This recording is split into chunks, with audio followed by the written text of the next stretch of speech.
Hello learners, this is Preeti, economics educator, welcomes you all on our YouTube channel Success with Economics. Today our topic is elasticity of demand. आज हमारा topic है मांग की launch, elasticity of demand part 1। ये हमारी video है। इसमें हम इलास्टिसिटी के टाइप हैं डिमांड इलास्टिसिटी के, price elasticity, income elasticity and cross elasticity, उनको पहले ये देखेंगे कि इसके टाइप होते हैं। फिर हम प्राइस इलास्टिसिटी को बहुत ही अच्छे से इसमें हम समझेंगे। पार्ट 2 पार्ट 3 में हम उसके नेक्स्ट जो क्रॉस इलास्टिसिटी, इनकम इलास्टिसिटी, उनको डिटेल में पढ़ेंगे। How to measure elasticity of demand, point method, arc method, या percentage method, total expenditure method, ये हम बहुत ही ज़्यादा, अब इसकी सीरीज़ आएगी पूरी, पार्ट 1 2 3 4 5, इसमें हम बहुत ही अच्छे से पढ़ेंगे। आपको उम्मीद करती हूँ आपको ये बहुत ज़्यादा समझ में आने वाले हैं। आप इनके नोट्स बना सकते हैं। प्लीज़ हमारे चैनल को सब्सक्राइब कीजिए और ज़्यादा से ज़्यादा हमारी वीडियो को देखिए। ओके, तो without wasting time let's start. Elasticity of demand, मांग की launch. It answer the question by how much, कितना। Elasticity of demand is defined as the responsiveness of the quantity demanded of a good to change on one of the variable on which demand depends. Means मांग को प्रभावित करने वाले बहुत ज़्यादा तत्व हैं जो डिमांड को डिटरमाइन करते हैं। Price of related good, income, government expenditure, taste, preference, size of population, income distribution. There are so many factors to determine demand. तो उन जब तत्वों में वृद्धि या कमी होती है तो मांग की मात्रा में भी कमी और वृद्धि होती है। ठीक है, तो उसको हम कहते हैं मांग की लॉच। ये फॉर्मूला है percentage change in quantity demanded upon percentage change in one of the variable. किसी भी एक वेरिएबल, अब वेरिएबल कौन से मैंने बताया आपको कि demand is the function of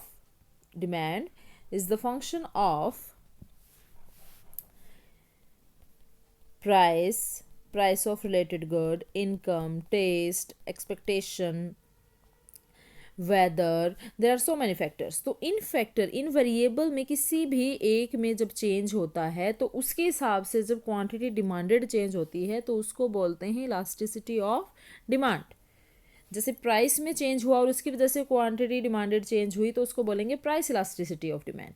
अगर प्राइस ऑफ रिलेटेड गुड में चेंज होता है और उसकी वजह से जब डिमांड की इलास्टिसिटी में चेंज होता है तो वो क्रॉस इलास्टिसिटी ऑफ डिमांड। अगर इनकम में चेंज होता है और उसकी वजह से क्वांटिटी डिमांडेड में चेंज होता है तो वो इनकम इलास्टिसिटी ऑफ डिमांड। ठीक है, एंड पार्ट 1 2 3 4 5 जितने भी इसकी सीरीज अब आएगी सभी वीडियो में हम इनको अलग अलग अच्छे से डिस्कस करेंगे। ओके, नेक्स्ट है types of elasticity of demand. First is price elasticity, second is income elasticity and third is cross elasticity. कीमत लोच, इनकम इलास्टिसिटी, आय लोच, एंड क्रॉस इलास्टिसिटी हमारी क्या है, जो रिलेटेड गुड, कॉम्प्लीमेंट्री या सब्सिट्यूट गुड की वजह से क्या होती है, उसकी वजह से हमारे जो क्वांटिटी डिमांडेड है उनके प्राइस की वजह से इसमें डिमांड में चेंज आता है, that is cross elasticity of demand. Next है प्राइस इलास्टिसिटी ऑफ डिमांड। इस वीडियो में हम प्राइस इलास्टिसिटी, उसकी 5 डिग्री, कौन से फैक्टर हैं जो इलास्टिसिटी को डिटरमाइन करते हैं, ये सब इसमें हम पढ़ेंगे। It is measured, price elasticity, it is measured as a percentage change in quantity demanded divided by the percentage change in price, other things remaining same. Percentage change in price, percentage change in quantity demanded, इन दोनों का ratio कि price में change होने से quantity demanded, मांगी गई मात्रा में क्या चेंज हुआ, वो क्या है, प्राइस इलास्टिसिटी। क्योंकि प्राइस की वजह से क्वांटिटी डिमांडेड में चेंज हुआ है तो वो price elasticity. Change in quantity, change in price into original price, original quantity means delta Q upon delta P into P upon Q, कि किसी भी चीज़ का जो इनिशियल प्राइस है, इनिशियल क्वांटिटी है, या फिर जो चेंज क्वांटिटी में आया, जो चेंज प्राइस में आया, ये सब हमने ऐसे फॉर्मूले में वैल्यू पुट कर देनी है। और इसका हम एक न्यूमेरिकल भी इस फॉर्मूले में पुट करके हम देखेंगे कि कैसे इलास्टिसिटी, प्राइस इलास्टिसिटी कैसे हम निकालते हैं। देखिए कि मान लीजिए किसी वस्तु का जो प्राइस है कि जैसे एग्जांपल है कि मान लीजिए किसी वस्तु का प्राइस है 4 और हम क्वांटिटी ले रहे हैं 5। अगर प्राइस चेंज हो जाता है, नया प्राइस आ गया 5, मीन्स 4 से 5 प्राइस बढ़ गया और क्वांटिटी हमारी क्या हो गई 5 से 4, तो हम डेल्टा पी निकालेंगे। डेल्टा पी का फॉर्मूला क्या है, P1 माइनस पी, यानी कि जो प्राइस अभी है उसमें से हम अपना पिछला जो प्राइस है वो माइनस करेंगे P1, यानी कि 5 माइनस 4 इज इक्वल टू 1। अगर मैं डेल्टा क्यू निकालूं तो डेल्टा क्यू कैसे आएगा, Q1 माइनस क्यू। Q1 क्या है 4 एंड क्यू क्या है 5, तो 4 माइनस 5 क्या आ गया -1। अगर मैं इसको अगर अभी इसको हम फॉर्मूले में पुट करें, ये वैल्यू आप नोट कर लेना कॉपी में। उसके बाद फॉर्मूले में अगर हम इन वैल्यू को पुट करें तो ये कैसे आएगा, P upon Q into delta Q upon delta P। और हमें पता है इसके आगे माइनस का साइन होगा।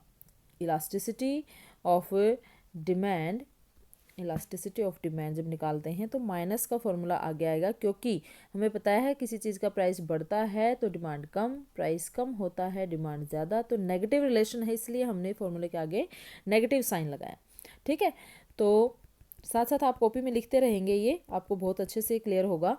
तो फॉर्मूले में हमने वैल्यू पुट की है कि हमारी वैल्यू क्या आई थी, जो हमारा डेल्टा पी था, डेल्टा पी हमारा कितना था 1 एंड डेल्टा क्यू क्या था -1, और क्यू हमारा कितना था, ये था 5। तो P अपॉन क्यू गुना delta Q upon delta P। P क्या है 4 अपॉन 5 इंटू डेल्टा क्यू कितना है -1 एंड डेल्टा P कितना है 1, माइनस यहाँ था, माइनस से माइनस कट, 4 अपॉन 5। अगर 4 को हम डिवाइड करेंगे 0.8 इसका आंसर आएगा, और ये 1 से कम है, मीन्स इलास्टिसिटी क्या है लेस देन 1। अब ये less than 1, greater than 1, equal to 1, infinity equal to 0, ये सब अभी हम क्लियर करेंगे। प्राइस इलास्टिसिटी ऑफ डिमांड, जिसमें ये फॉर्मूला भी मैंने आपको बताया कि नेगेटिव रिलेशनशिप है between price and quantity demanded, and जो इलास्टिसिटी है वो अभी बताया मैंने, P upon Q into delta Q upon delta P, या delta Q upon delta P into P upon Q, कैसे भी हम इसको पहले लिख ले या इसको बाद में लिख ले, एक ही बात है। ठीक है, तो प्राइस इलास्टिसिटी को हमने यहाँ पर EP से डिनोट किया। डेल्टा यहाँ पर है very small change, delta means change को यहाँ पर बता रहा है, P है प्राइस एंड क्यू है क्वांटिटी डिमांडेड, और EP नेगेटिव रहेगा, ये इसके आगे माइनस का साइन आएगा because inverse relationship between price and quantity demanded. Next है degrees of price elasticity of demand, perfectly elastic, perfectly inelastic, unitary elastic, more than unit या greater than unit, and less than unit, elastic, inelastic. ये सारी की सारी जो हमारी degree हैं इनको हम विद एक्सप्लेनेशन, डायग्राम, फॉर्मूला, इनके अकॉर्डिंगली हम देखेंगे। फर्स्ट है perfectly elastic demand. Perfectly elastic demand is one in which a little change in price will cause an infinite change in demand। अगर प्राइस में थोड़ा सा भी चेंज आया तो हम बहुत ज़्यादा जो डिमांड है उसमें चेंज कर देते हैं, और वैसे प्राइस कांस्टेंट, ये देखिए प्राइस 4 है तो उस पर हम कितनी भी डिमांड 10, 20, 30 कितनी भी डिमांड हम उसमें ले सकते हैं। Very little rise in price cause the demand to fall to 0। मतलब अगर थोड़ा सा भी प्राइस में चेंज होता है तो हमारी जो डिमांड है, अगर थोड़ा सा भी प्राइस बढ़ जाता है तो हमारी जो डिमांड है to fall 0, and a very little fall in price cause demand to extend to infinity। और अगर प्राइस में थोड़ा सा भी कमी हो जाती है तो हमारी जो डिमांड है वो इन्फिनिटी की तरफ बढ़ जाती है। तो अंडर परफेक्ट कंपटीशन जो डिमांड का होता है वो भी हमारा कैसा होता है, परफेक्टली इलास्टिक होता है। मार्केट की जब हम सीरीज करेंगे जिसमें perfectly elastic, monopoly, monopolistic and oligopoly and so many model related to market, तो वो जब हम पढ़ेंगे तो वहाँ हमें इन चीज़ों की ज़रूरत पड़ेगी कि वहाँ पर जो हमारा डिमांड कर्व होता है वो परफेक्टली इलास्टिक होगा, greater than elastic, less then elastic, वो हम बाद में देखेंगे। तो फिलहाल उसके लिए हमारा जो बेसिक कंसेप्ट है इलास्टिसिटी ऑफ डिमांड वो क्लियर होना बहुत ज़रूरी है। नेक्स्ट है, इसी को मैं आपको डायग्राम अगर बना के दिखाऊं कि perfectly elastic means infinity, price ये है, उस पर हम ये क्वांटिटी, अगर प्राइस में हल्का सा भी चेंज आया तो हमारी जो डिमांड है वो बहुत ज़्यादा चेंज हो जाती है, इन्फिनिटी तक पहुंच जाती है। ठीक है, उसके बाद है perfectly inelastic demand is one in which a change in price produce no change in the quantity demanded। मतलब प्राइस में चाहे कितना भी चेंज हो, हमारी जो डिमांड है वो कांस्टेंट रहेगी, जो इलास्टिसिटी ऑफ डिमांड है वो ज़ीरो होगी, क्योंकि जैसे बिल्कुल जो हमारी आवश्यकता की चीज़ें हैं जैसे नमक है, ठीक है, तो वो प्राइस चाहे कितना भी हो जाए वो तो हमने जितनी डिमांड करनी है उतनी ही करनी है। तो इन चीज़ों के लिए जो बिल्कुल आवश्यकता की चीज़ें होती हैं उनके लिए हमारी जो मांग है वो बेलोचदार होती है, प्राइस का उन पर फ़र्क नहीं पड़ता, जितनी हमें लेनी है उतनी ही लेते हैं। ठीक है, तो प्राइस 2 है, 4 है, 6 है, कितना भी प्राइस हो जाए हमने डिमांड कितनी करी है, 4। क्लियर। तो परफेक्टली इनइलास्टिक यही है, बेलोचदार है पूरी तरह, प्राइस में होने वाले चेंज का इस पर कोई भी प्रभाव नहीं पड़ता। नेक्स्ट है, इसी को मैं अगर आपको बिल्कुल अच्छे से ये देखिए, एक्स एक्सिस पे हमने क्वांटिटी डिमांडेड लिया और वाई पे हमने प्राइस लिया। अब प्राइस चाहे कितना भी हो जाए, हमारी जो डिमांड है इलास्टिसिटी है वो क्या है, ज़ीरो है। प्राइस चाहे 2 है, चाहे 4 है, चाहे 6 है, यहाँ हमारी जो डिमांड है वो 4 ही है, 4 ही है, इस पर कोई भी असर नहीं हो रहा। मतलब प्राइस के चेंज होने से डिमांड में कोई चेंज नहीं हो रहा, इलास्टिसिटी ऑफ डिमांड क्या है, ज़ीरो है। नेक्स्ट है unitary elastic demand. Unitary elastic demand is one in which a percentage change in price produce an equal percentage change in demand. जितना प्राइस में चेंज होगा उतना ही किस में चेंज होगा, हमारे क्वांटिटी डिमांडेड में सेम जो चेंज आया है same. This type of demand curve is called rectangular hyperbola. Rectangular hyperbola क्या होता है, जिसमें जो हर एक पॉइंट पर जिसमें इलास्टिसिटी क्या होती है, इक्वल टू 1 होती है। इस मांग वक्र पर कोई भी बिंदु हो, इस मांग वक्र पे कोई भी बिंदु हो, यहाँ पर हमारी जो इलास्टिसिटी होगी वो क्या होती है, इक्वल टू 1 होती है। ठीक है, इसको हम रेक्टेंगुलर हाइपरबोला और ये यूनिटरी इलास्टिक, आप मैं देखिए आपको डायग्राम में समझाती हूँ। एक्स एक्सिस पे हमने क्या लिया है, क्वांटिटी डिमांडेड लिया है, और वाई एक्सिस पे हमने क्या लिया है, प्राइस। रेक्टेंगुलर हाइपरबोला जो शेप है वो हमारी ऐसे होती है। ठीक है, इसमें प्राइस में जितना चेंज होगा सेम उतना ही किसमें चेंज होता है, क्वांटिटी में। ये जो होते हैं ना, डिमांड कर्व के नीचे वाला जो एरिया है ये rectangle shape means equal change है, जितना प्राइस में उतना ही क्वांटिटी में। तो इसके हर एक पॉइंट पर जो हमारी इलास्टिसिटी होती है वो इक्वल टू 1 होती है, यूनिटरी होती है। ठीक है, जितना प्राइस में चेंज उतना ही क्वांटिटी में चेंज। नेक्स्ट है greater than unitary elastic demand. Greater than unitary elastic demand is one in which a given percentage change in price produce relatively more change in demand. मतलब price में हल्का सा change और quantity demanded में ज़्यादा change होता है। इन this case the elasticity of demand is greater than unitary. Unitary मतलब एक इकाई से ज़्यादा इसमें होती है हमारी इलास्टिसिटी। जब हमने वो अभी मैंने आपको न्यूमेरिकल करवाया था, मैं 1-2 न्यूमेरिकल और आपको करा दूंगी जिसमें हम ये शो करेंगे कि हमारी इलास्टिसिटी है वो ग्रेटर देन 1 कैसे है। ठीक है, तो देखिए पहले मैं आपको डायग्राम बताती हूँ इसका, कि हमारी जो इलास्टिसिटी है वो कैसे होगी, ग्रेटर देन यूनिटरी। क्लियर। ये देखिए यहाँ पर हमने ओ एक्स पे क्या लिया है, क्वांटिटी डिमांडेड, और ओ वाई पर हमने क्या लिया है, प्राइस।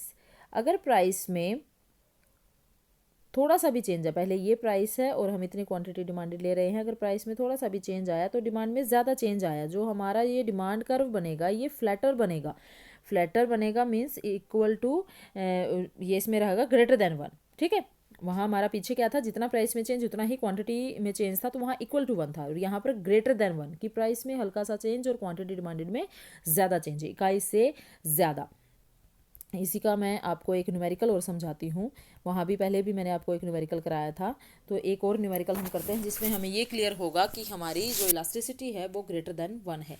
मान लीजिए आइसक्रीम की कीमत है, जो फर्स्ट जो हमारा प्राइस है, इनिशियल जो प्राइस है वो कितना है, वो है 4, और आइसक्रीम की कीमत जो है कम होकर 2 रुपये हो जाती है, मीन्स प्राइस में कितना चेंज आया, P1 मीन्स है 2, और जो डिमांड है एक आइसक्रीम से बढ़कर 4 हो जाती है, मतलब एक से बढ़कर, यानी कि इनिशियल जो हमारी क्वांटिटी डिमांडेड है वो है 1, और जो बढ़कर यानी कि बढ़ जाती है, यानी कि Q1 कितनी हुई है हमारी 4।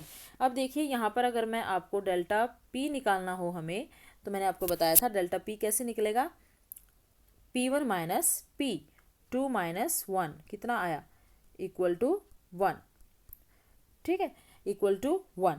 अगर मैं डेल्टा क्यू निकालूँ यहाँ पर, डेल्टा क्यू हमारा क्या आएगा, Q1 माइनस क्यू, 4 माइनस 1 तो कितना आया ये 3, यहाँ पर कितना आया हमारा डेल्टा क्यू 3। अब हमें देखना है कि elasticity of demand, elasticity of demand का फॉर्मूला क्या बताया था, माइनस का साइन आगे रहेगा and P upon Q into delta Q upon delta P। अगर मैं ये सारी वैल्यू इसमें पुट करूँ कि P की वैल्यू कितनी है 4, क्यू की वैल्यू कितनी है 1, इंटू डेल्टा क्यू की वैल्यू कितनी है, डेल्टा क्यू की वैल्यू कितनी है 3, एंड डेल्टा P की वैल्यू कितनी है P1 minus P, P1 minus P हमारा कितना आया था 2 माइनस 4, 2 माइनस 4 आएगा यहाँ पर क्योंकि P1 माइनस P, हाँ जी 2 माइनस 4 होगा तो यहाँ माइनस 2 आएगा, सॉरी ये गलत हो गया यहाँ पर, यहाँ माइनस 2 आएगा तो हम यहाँ भी क्या लिखेंगे माइनस 2, और माइनस यहाँ था हमारा तो माइनस से माइनस कट हो गया, 2 इंटू ये कितना आया 2 2 ज़ा 4, 3 इंटू 2 कितना आएगा 6। अब ये देखिए एक से ज़्यादा है 6 हमारा एक से ज़्यादा है, मतलब जो इलास्टिसिटी है हमारी वो क्या है ग्रेटर देन 1। यहाँ पर देखिए 6 आई है तो इसका मतलब इलास्टिसिटी क्या है हमारी ग्रेटर देन 1। क्लियर है। उसके बाद है less than unitary elastic, less than unitary elastic demand. Less than unitary में क्या होगा कि in which given percentage change in price produce relatively less percentage change in demand, in this case elasticity of demand is less than unitary, मतलब price में बहुत ज़्यादा change और quantity में हल्का सा चेंज आएगा। देखिए डायग्राम से समझेंगे, वही एक्स एक्सिस पे हमने डिमांड लिया है क्वांटिटी डिमांडेड, और वाई पे हमने क्या लिया है प्राइस। अब यहाँ पर लेस देन 1 है, मतलब प्राइस में तो ज़्यादा चेंज होगा और डिमांड में कम चेंज होगा। प्राइस पहले ये है तो उस पर हम कितनी डिमांड कर रहे हैं ये, अब प्राइस में बहुत ज़्यादा चेंज हुआ लेकिन डिमांड में कम चेंज हुआ, इसका मतलब ये स्टीपर बनेगा और हमारी जो इलास्टिसिटी होगी वो लेस देन 1 होगी, ठीक है। उसके बाद है determinants of price elasticity of demand, कि ऐसे कौन से कारक हैं जो मांग की लोच को प्रभावित करते हैं। मांग की लोच को प्रभावित करने वाले कारक हैं जैसे अवेलेबिलिटी ऑफ सब्स्टिट्यूट, मतलब स्थानापन्न जो वस्तुएं हैं अगर वो मार्केट में उपलब्ध हैं किसी भी चीज़ के, जैसे चाय कॉफ़ी, अगर चाय की हम डिमांड कम ज़्यादा कर रहे हैं और कॉफ़ी भी देखो मार्केट में अवेलेबल है तो उसके हिसाब से हम कॉफ़ी के प्राइस को भी ध्यान में रखेंगे और उसके अकॉर्डिंगली हम चाय की डिमांड को कम ज़्यादा करेंगे, ठीक है। अगर किसी भी हम ये देखें जिसके सब्स्टिट्यूट मार्केट में ज़्यादा अवेलेबल हैं तो उसकी डिमांड ज़्यादा इलास्टिक होती है।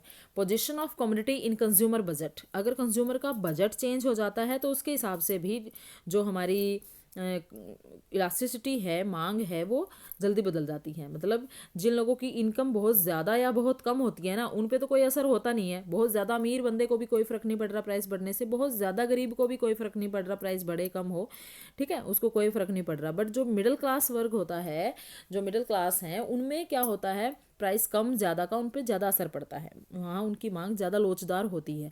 Nature of the need that A commodity satisfy, अब ये देखा जाता है कि हमारी जो चीज़ हम ले रहे हैं कमोडिटी जो ले रहे हैं उसकी नेचर कैसी है, ठीक है। अगर वो बहुत ज़्यादा ज़रूरी है तो उसके लिए हमारी मांग की लोच क्या होगी भाई, इक्वल टू 0 होगी, इलास्टिसिटी हमारी क्या होगी वहाँ पर 0 होगी, क्योंकि वो बहुत ज़्यादा ज़रूरी है, प्राइस कुछ भी हो लेनी ही है, ठीक है। और ठीक ठीक है या लग्जरियस है, वहाँ पर लग्जरियस आइटम के लिए क्या होगा, वहाँ पर हमारी जो इलास्टिसिटी है वो ग्रेटर देन 1 होगी, और कंफर्ट वाली है तो वहाँ पर ठीक ठीक हमारी इलास्टिसिटी होगी, इन इलास्टिक ही हम ये लगा सकते हैं, ठीक है।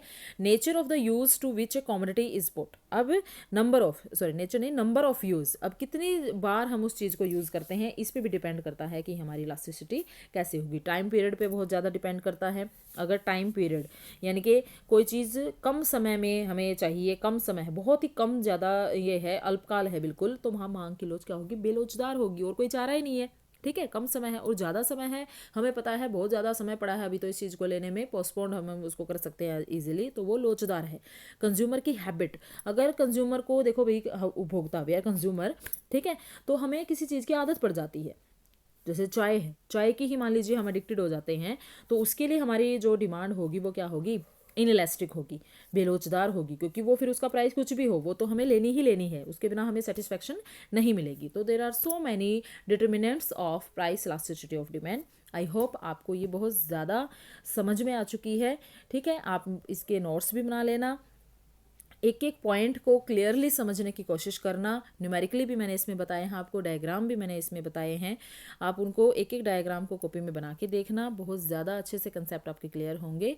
और please subscribe this channel for more videos, please like this video, share this video. Thank you very much.